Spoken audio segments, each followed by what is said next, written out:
Hello, family. It's definitely a privilege to be here with you today, to be here with this wonderful woman I know as my wife, but to you all, she is Dr. Lauren Hagwood. How are you doing today? Fantastic. Glad to be here. That's awesome. So we're sitting here today because, I convinced my wife, I don't know how, finally, just to come on here and have a conversation with her boo about Juneteenth. Juneteenth. Are you excited about this conversation? I'm excited about Juneteenth. I'm excited about Juneteenth as well because it's a very special day. And in wake of all that we've been facing, Juneteenth for us that are black, it's a day of celebration. It's a day, we talked about it early, of liberation. And also it was kind of like our Independence Day. But I'm just here really today just to facilitate this discussion more so and let the good doctor kind of address some of the thoughts behind it. So with that, being said, I hope that you enjoy this conversation. In wake of everything that's been going on, I'm sure that you're aware that there was a big ordeal, and to be honest with you, unintentionally, I kind of chuckle because I feel like Donald Trump, brought some light towards it because he was going to make a mistake and try to hold a rally, which how we feel and how many black people in our community feel about Juneteenth. But the truth is that what actually happened is that most people probably still didn't have a clue of what Juneteenth was like, and it's not even a significant thing to them. But because there was a big deal made about it, it might have brought some light to this wonderful and really rich historical moment in America, really, Sure. that should be talked about. But one of the things that you and I both know is that there has been a miseducation on many things pertaining towards black history and black facts for this country. And so with that being said, I just want you to be able to share with people that might also see our video and explain to them what exactly Juneteenth is. So one of the things that I found out in some of the research that I've done is that there was a group of slaves in certain parts of the South who had not been made aware that the President of the United States signed the Emancipation Proclamation, which was signed in April of 1862.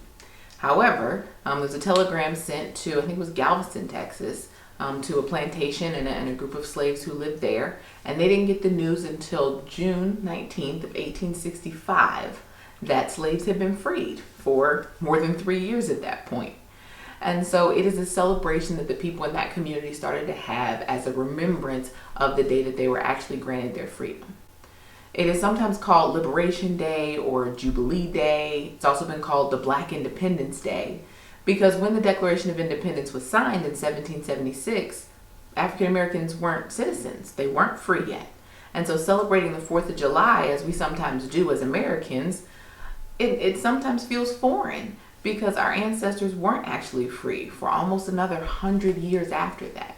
So Black Liberation Day or Black Independence Day is celebrated on June 19th, 1865 in small pockets around the country. But there are lots of people who don't know that history. We know what was taught in our history books. My husband and I had a conversation this morning that he had one line about the ending of slavery in his history books, and it said there were some slaves that didn't quite get the memo in time. But it really didn't talk about how 3 years of forced servitude was forced upon people for that time frame. And so the day that they actually got free, they chose to celebrate. And so there's still some places that do that. But there are lots of people who, until Donald Trump decided to plan a rally on Juneteenth in Tulsa, Oklahoma, which is the site of the greatest race massacre in the history of this country, he decided that all of those was a good idea to have a MAGA rally in today's political climate. And so there was an article on the New York Times website today that he had decided to move the rally until June 20th out of respect for the African Americans, because this is such a significant day. But there are a lot of people, black and white, and other races and cultures, that don't know the history of the ending of slavery. And so I think that Juneteenth is an important day because it helps us to remember the real history of this country, the real fortitude of African Americans, and how we are the descendants of incredible survivors. So I'm excited about Juneteenth and holidays that allow me to celebrate the rich and diverse and strong history of Black people in this country. Right, and that is one of the significant things, and I definitely appreciate that elaborate response because for those of us that do identify as descendants of slavery, right, that our ancestry traces through that, we understand and process the amount of hard work. And one of the interesting things that while my wife, we were talking about this morning, is that we kind of like realizes that essentially a lot of slaves worked additional time without being paid any wages, right? And so this was a period where they should have been paid as hired hands, and instead they were still treated as essentially slaves for an additional amount of time, where the federal government had said that people should have been emancipated. And that's just a painful thing. And part of the thing is that it had and I think a psychological impact on blacks. This history in America, and also the darkness and unwillingness to acknowledge this atrocity that black people were put through in slavery, to kind of continue to deny it. It is probably, and from my perspective, it is that silver lining that causes society in America to be deteriorated, because when you can't confess and acknowledge your wrongdoing and then also be apologetic about it, it just causes, continues to cause additional problems, and we just really continue to sweep things. And I shouldn't say we, but the government continues to sweep this issue of injustice under the rug by never acknowledging it. With that said, because you are the psychologist, I want to kind of talk about, this idea. We're looking at Juneteenth. Dr. Joy DeGruy, one of the things that she kind of mentions is this concept of post-traumatic slave syndrome, and how it has plagued the black community since 1865, essentially. What are your thoughts on that concept? So, for those of you who may not be familiar, Dr. Joy DeGruy is an African-American psychologist, and she did research about how African-Americans have a long-lasting impact from the effects of slavery. There were a lot of atrocities that were perpetrated onto a group of people in order to force them into servitude. One of the most poignant things I remember hearing is that most plantations don't have fences. I work at a prison, and if right now the fences fell down, there are a number of my inmates that would try to escape, right? They would run. You got to catch me, right? But there are also a number of inmates that would stay still, that I know that if I leave, there are worse consequences for me, so I'm going to stay here. And the kind of psychological damage that it does to say, I could get away, but I'm going to choose not to because I know the consequences might be greater, that has a lasting impact on how we treat ourselves, on how we treat our children, on how we train and learn different things. There was also a lot of loss. My mother tells a story all the time about her great uncle who was trying to teach other slaves to read. And one night they found out that he could read, and he was teaching slaves to read, and he kissed his family and ran off into the woods, and they never saw him again. They assumed that he got lynched and got caught. And so his family mourned him, never knowing what happened to him. So there are a lot of things that have generational impacts. The way that we see ourselves, the way that we learn about ourselves, and the way that American history teaches Black history or fails to do so has an impact. I'm a firm believer that representation matters. When you see yourself in certain areas, you can see yourself achieving that goal.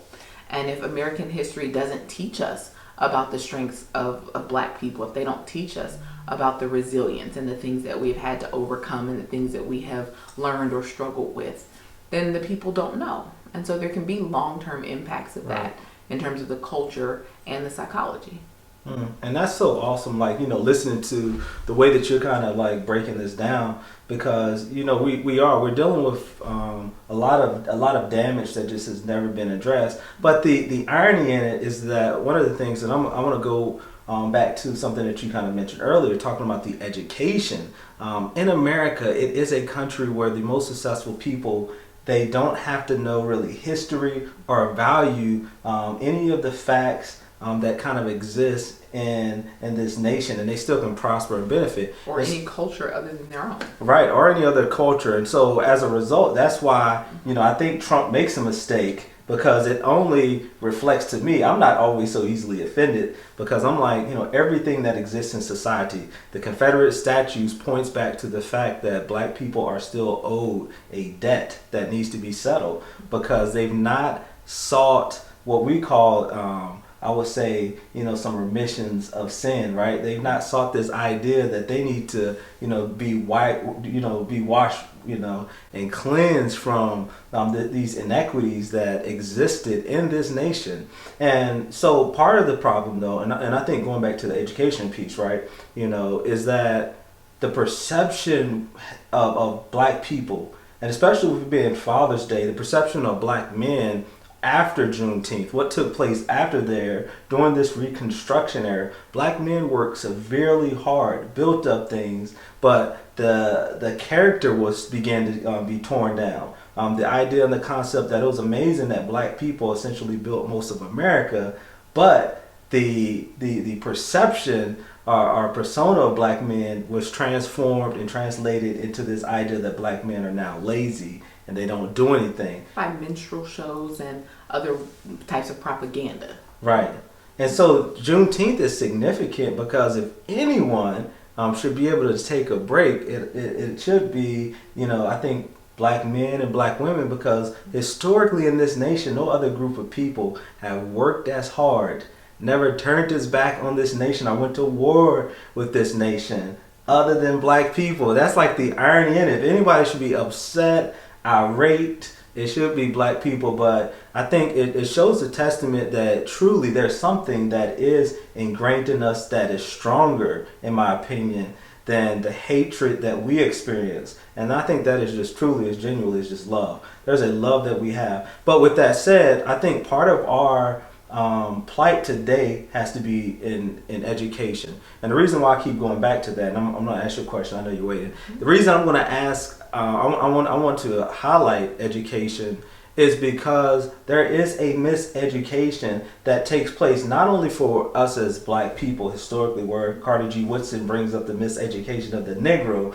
but there's a miseducation or a denial to educate and inform the general public of historical events and historical facts that would shape or reshape the identity of this nation. And so as a result, I want you to kind of address some of those things pertaining to the way that I think we as a people or even as a country is oftentimes miseducated or misinformed.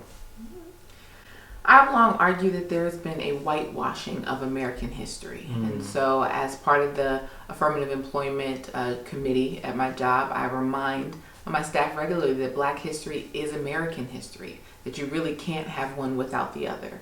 As my husband said, this is a group of people who, although they have suffered atrocities in this country, have never turned against the nation. In fact, African Americans have fought in every single war in American history. Since even before the founding of the country, we have fought for and in defense of this country and given our lives and our husbands and brothers and fathers to support a country that hasn't always supported us in return.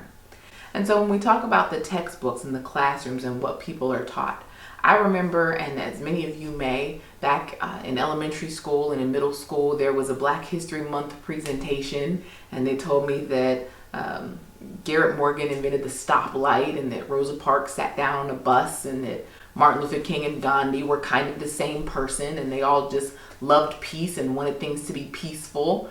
And I remember thinking, well, is that it? Is that all? Recently, I watched a video where Kerry Washington argues that we have to teach people, especially black children, that black history didn't start with slavery, right? That it didn't start in the civil rights movement. It didn't start in that era. Is that it's much older than that. That we as a people didn't come from savages living in the jungles of Africa, that there were civilizations and math and art and science and architecture that predates many European societies, and that people didn't steal slaves. They stole laborers and agriculture workers and farmers and friends and parents and loved ones. They stole them from this country. One of Africa's greatest resources is us.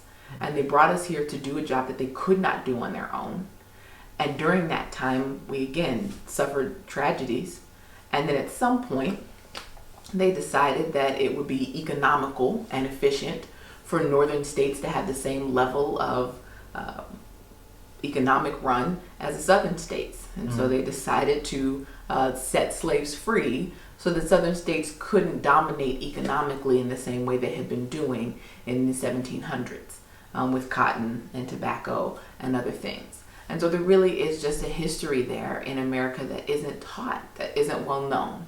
And I think that one of the campaigns that we should push for is properly educating not just our children, but the country. I have coworkers who love history, but can't tell you anything other than Martin Luther King was a black preacher from the South. And so when it comes to black history, they have the privilege of not knowing. I joke with my husband today that I know all the characters from Dawson's Creek and I can name all the members of the Beatles, but I can't get my white coworkers to know simple things like when slavery ended, or the first black woman to run for president. They're just things that they have the privilege of not knowing. All the family members in the Cosby Show. I mean, again, they might be able to tell you that, but all they talk about now is Bill and what he may or may not have done wrong. But one of the interesting things, though, to kind of add to this thought, I think, because I'm listening to what you said, is that even after slavery was abolished, and we're looking at Juneteenth, and you know how I am about history, is that one of the greatest disservices to take place, it wasn't like things got easier for black people. So following slavery, many of the freed men and women and children were forced to remain on the plantation as sharecroppers. Economically, for the black community, that was devastating. These newly freed black men and women were forced to essentially still maintain these plantations, plant the seeds, plow the fields, grow the crops, and then sell the crops. And often, so often they would end up making, less money than they should have made because they were getting hustled, because they were not educated and they didn't understand, how to necessarily operate within a business fashion. And so they were cheated so often out of their crops, and it caused them to be indebted financially to their former slave masters. And that was year after year. Yeah, year after year, and that was an atrocity. And then even in the moments where black people tried to rise, and we see, you had your great migrations and all of that, America, because they were so offended, essentially, it wasn't just that this was a Confederate issue, but it was also the Union. They imported mass groups of Europeans, gave them land. They gave them, so much land where they could have farms and they can have animals and all of these things, while they denied these black people that were freed, 40 acres and a mule. And the devastation that caused in our community has generally perpetuated a cycle where black people still today remain at the bottom of America's society. So with those thoughts and sentiments coming from my wife and I want to thank Dr. Hagwood. I'm so honored whenever she's willing to grace me with her presence on the camera. And so if there's anything you'd like to say before we say goodbye. Happy Father's Day to all of the fathers and expectant fathers out there, especially my daddy. He's good. He's the best. All right, and likewise, happy Father's Day to all of you, whether you're in Beckley, West Virginia, Ohio, or anywhere else in America. Happy Father's Day to you, and then happy Father's Day to my father, and even my brother, Benjamin, who has a 1-year-old. There are a lot of people that we do love. I want to say happy Father's Day also to Marcus and Phineas. Those are my guys, my best friends. And their fathers. And so this is an amazing experience. I do appreciate you. I do love you. And I do love you all as well. And I pray that you have a blessed day. Take care.